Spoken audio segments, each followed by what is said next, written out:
হামিদুল মুসাল্লিন আম্মা বা'দ। হুজুর সাল্লাল্লাহু আলাইহি ওয়াসাল্লাম ফল খাওয়ার প্রথমে দোয়া পড়িতেন। আমাদের কর্তব্য উচিত হলো আমরা ফল খাইবার প্রথমে খাওয়ার আগে এই দোয়াটি পড়ে নেওয়া। দোয়াটি হলো আল্লাহুম্মা বারিক লানা ফি সামারিনা ওয়া বারিক লানা ফি মাদিনাতিনা ওয়া বারিক লানা ফি সা'ইনা ওয়া বারিক লানা ফি মুদ্দিনা। এটি হাদিস শরীফের মধ্যে এসেছে। অর্থ হলো, হে আল্লাহ, আমাদের ফল ফসলে বরকত দান করুন, আমাদের শহরের মধ্যে অর্থাৎ আমাদের সিটির মধ্যে, আমাদের এলাকার মধ্যে বরকত দান করুন, আমাদের পরিমাপের মধ্যে বরকত দান করুন এবং আমাদের ফি সা'ইনা অর্থ হলো পরিমাপ, ও বারিক লানা ফি মুদ্দিনা এটার মানে হলো পরিমাপ।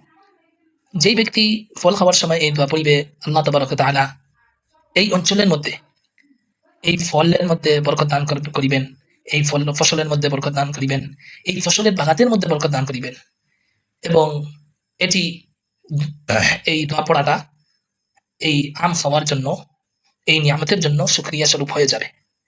অতএব যে কোনো জিনিস খাওয়ার প্রথমে আল্লাহর প্রশংসা করা, আলহামদুলিল্লাহ পড়া, খাবার শুরুতে বিসমিল্লাহ পড়া, খাবার শেষ হওয়ার পরে এন্ডের সময় আলহামদুলিল্লাহ পড়াটা ওই নিয়ামতের